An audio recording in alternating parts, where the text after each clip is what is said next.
Good morning, Virgo.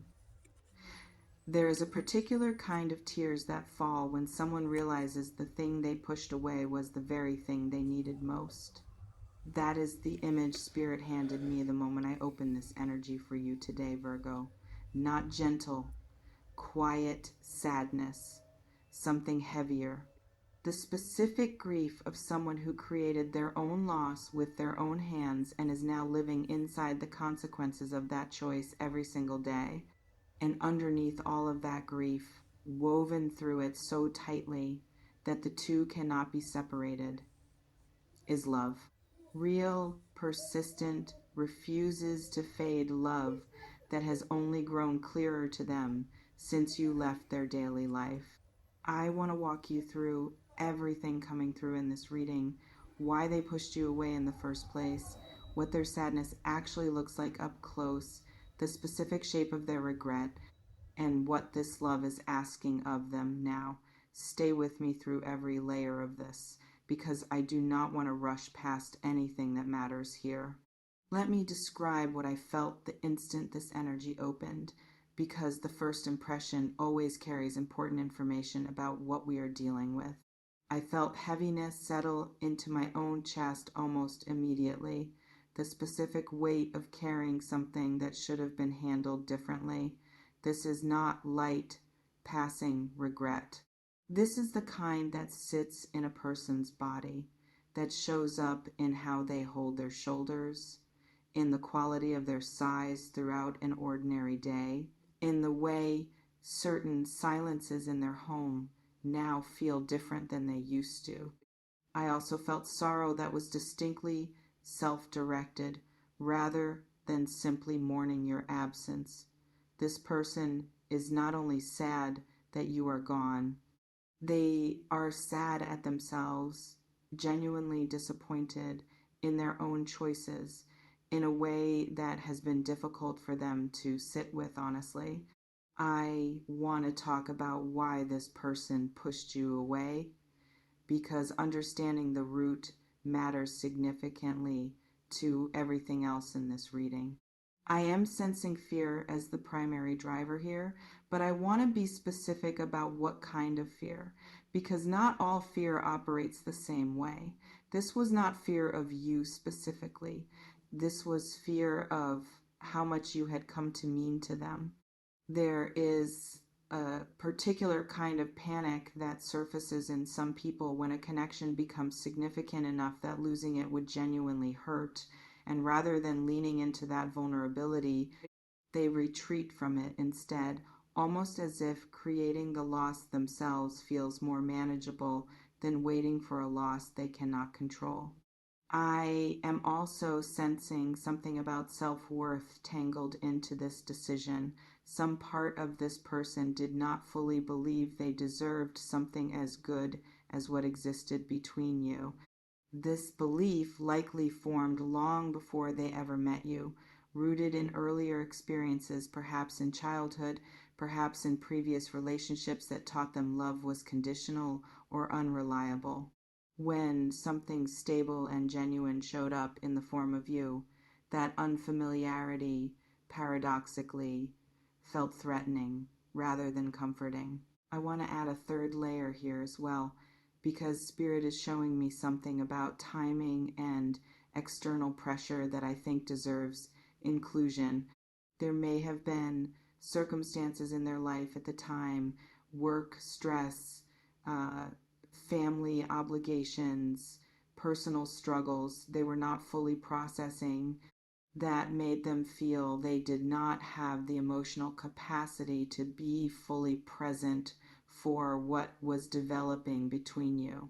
Rather than communicating this honestly, which would have required its own vulnerability, they chose the more familiar, if more destructive, path of creating distance unilaterally.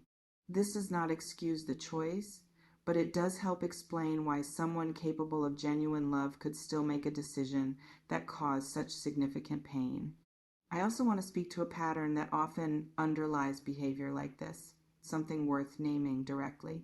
Some people learned early in life that the safest way to avoid being hurt is to leave before they can be left. This is rarely a conscious strategy. It operates more like an old, deeply ingrained reflex, triggered the moment a connection starts to feel significant enough that its loss would genuinely matter. I am sensing this reflex played a real role here, operating beneath this person's conscious awareness, even as it shaped one of the most consequential decisions of their recent life. Let me speak to what their sadness actually looks like from the inside, because I think the specific texture of it deserves real attention rather than vague description. I am seeing someone who has become quieter in general, not just in relation to you, but across their entire life.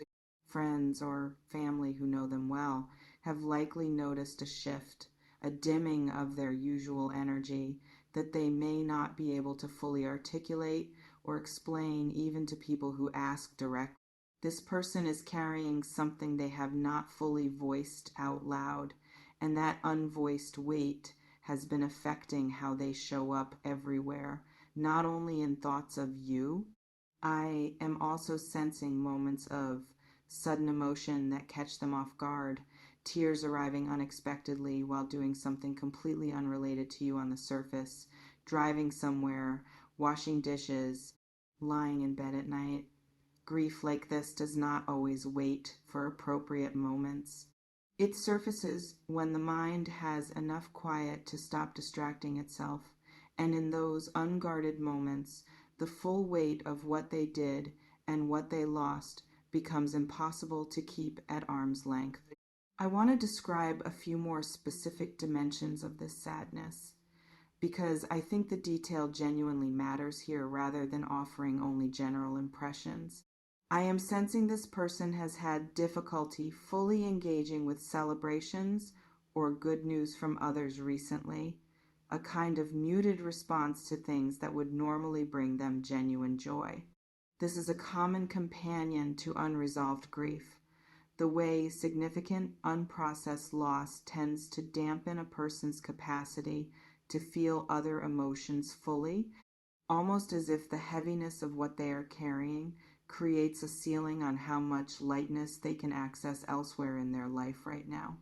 I am also sensing changes in their sleep patterns, either difficulty falling asleep because their mind continues circling around thoughts of you and what happened, or sleeping more than usual as a kind of escape from sitting with these feelings during waking hours.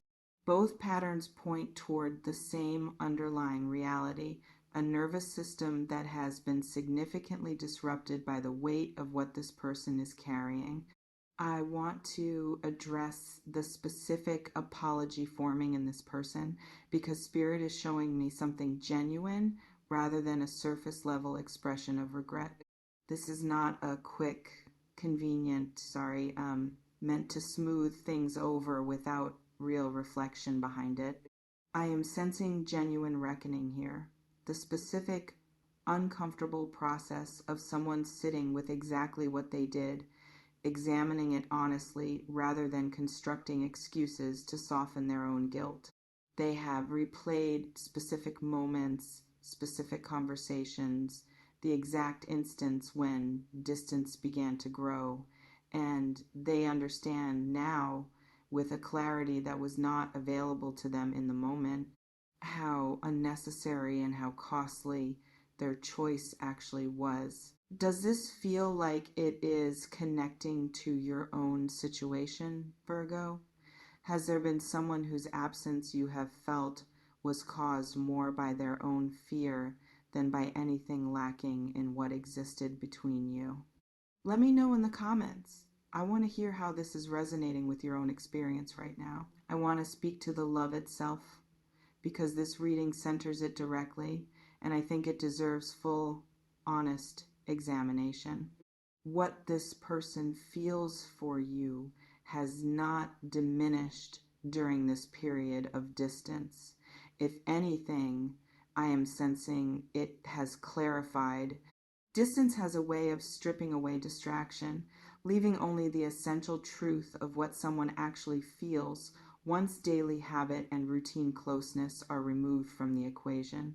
Without your regular presence to simply exist alongside, this person has had to confront directly and repeatedly exactly how much you matter to them. And that confrontation has not been comfortable. I am sensing this love carries specificity rather than vague sentiment. They think about particular qualities in you, the way you handle difficulty with quiet strength, the specific things you say that reveal how deeply you think about the people you care for, small mannerisms that most people would never notice, but that have become, for this person, inseparable from who you fundamentally are. This is not love for an idea of you. This is love for the actual, specific, irreplaceable person you are. I want to go further into this specificity because I think it matters in distinguishing genuine love from the more general, somewhat hollow nostalgia people sometimes feel after a connection ends.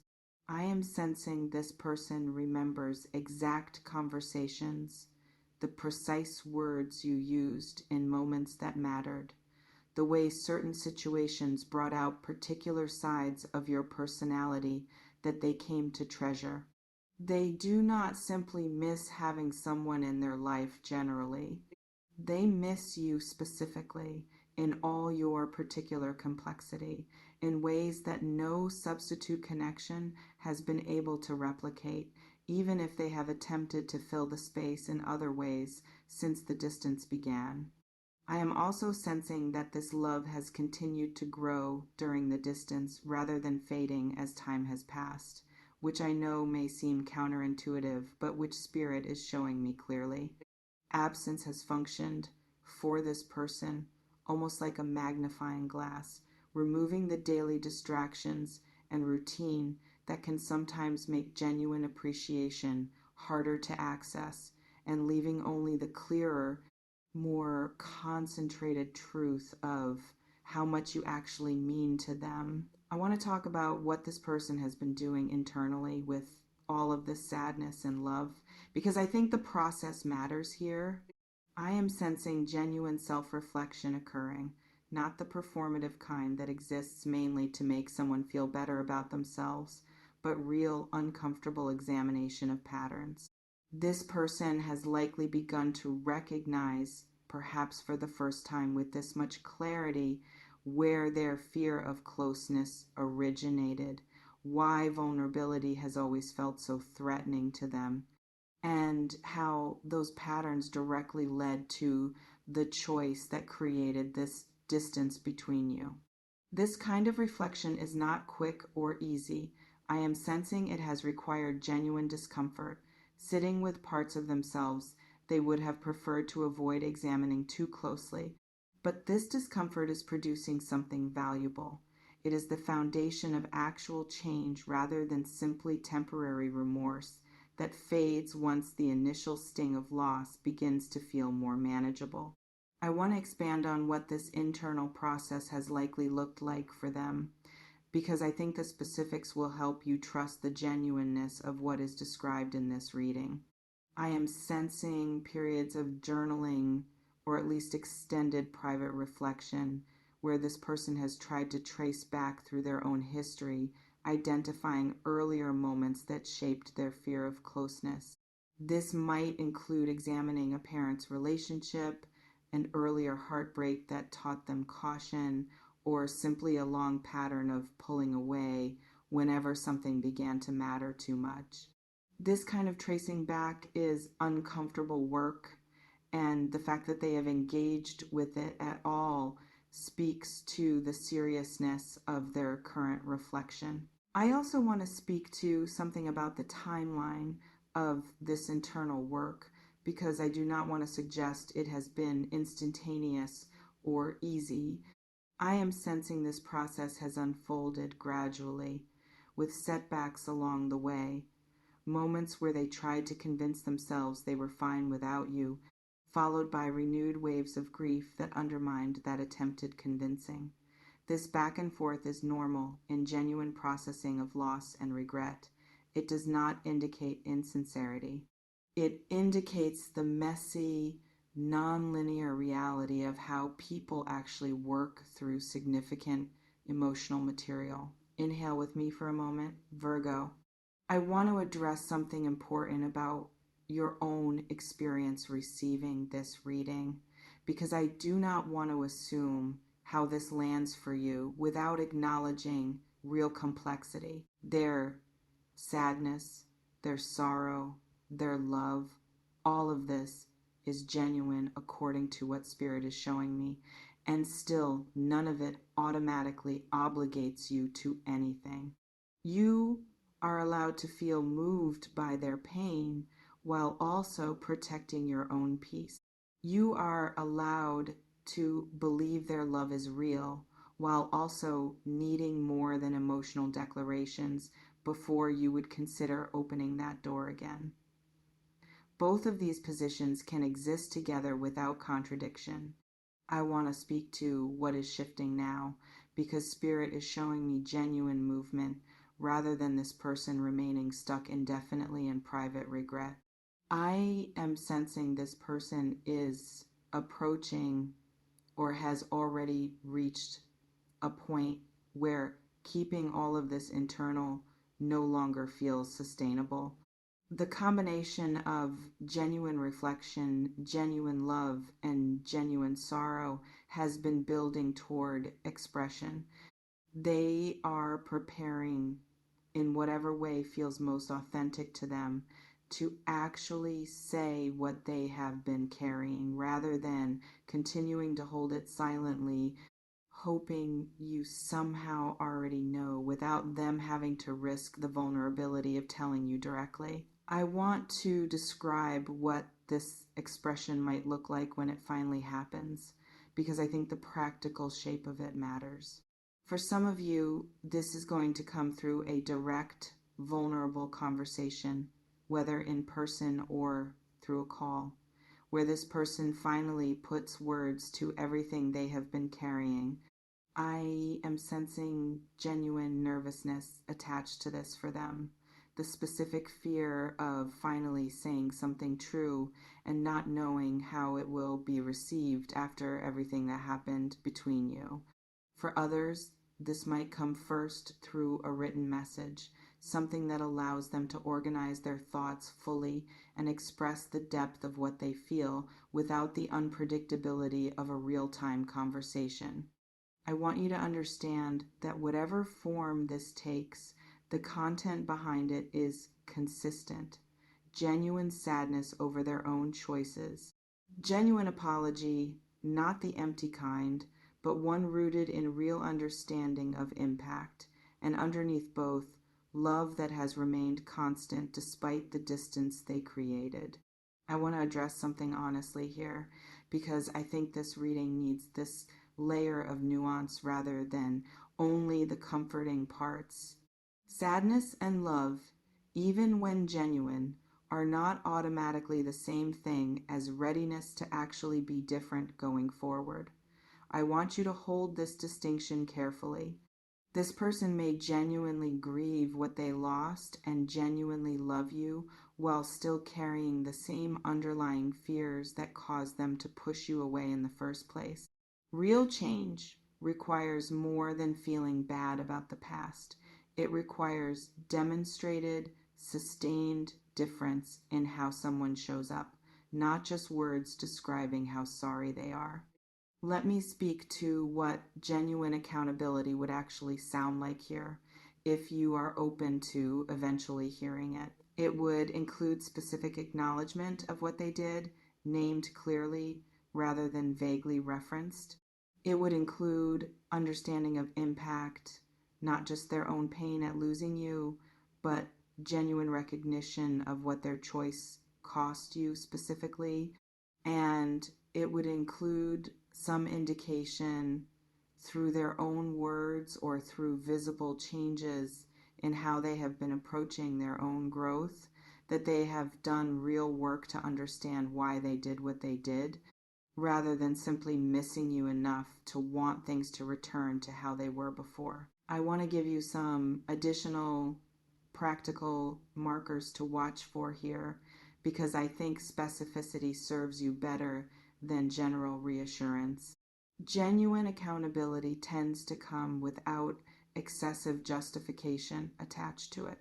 It does not spend most of its energy explaining why the choice made sense at the time, but rather centers honest ownership of the harm caused, even while briefly acknowledging context if relevant. If what you hear feels weighted heavily toward explaining and justifying rather than toward honest ownership, that imbalance is worth noticing carefully. I also want to address what patience looks like on your end as this unfolds, because I do not want you to feel pressure to immediately evaluate everything in a single conversation.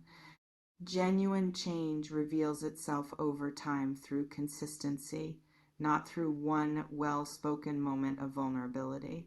If this person does reach out and say everything described in this reading, you are allowed to take time to watch how their words translate into sustained behavior before making any decisions about what role, if any, you want them to have in your life going forward. I want to speak to your own journey through this period of distance, separate from whatever this person has been experiencing.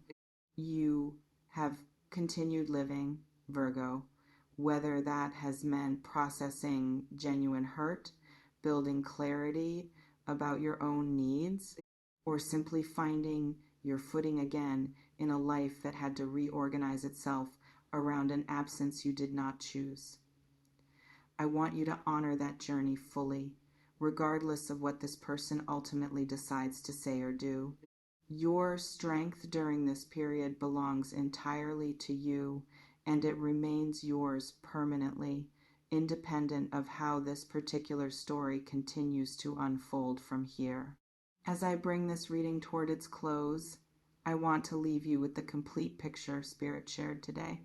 This person pushed you away out of fear, rooted in their own unresolved insecurities, and they have spent this period of distance in genuine sorrow, genuine self-reflection, and genuine unchanged love for you. They are approaching a point of finally expressing all of this directly rather than continuing to carry it in silence. When that moment arrives, receive it with openness if that feels right for you, but also with the discernment to recognize whether genuine accountability and real growth accompany their words, or whether what arrives is simply emotional sentiment without the deeper change that would make reconnection genuinely sustainable. Whatever you ultimately decide, trust that you are equipped to navigate this with the same wisdom and clarity that has carried you through every difficult chapter of your life so far. If this reading resonated with you today, please share it with a Virgo who might be holding space for someone's eventual return. And let me know in the comments if this connects to a specific situation in your own life right now. I read every comment, and I carry your stories with genuine care long after this video ends, holding space for whatever you are navigating right now. Until next time, Virgo, their sorrow is real, their love is real. What you do with both is entirely your choice to make, and you are allowed to take all the time you need to make it.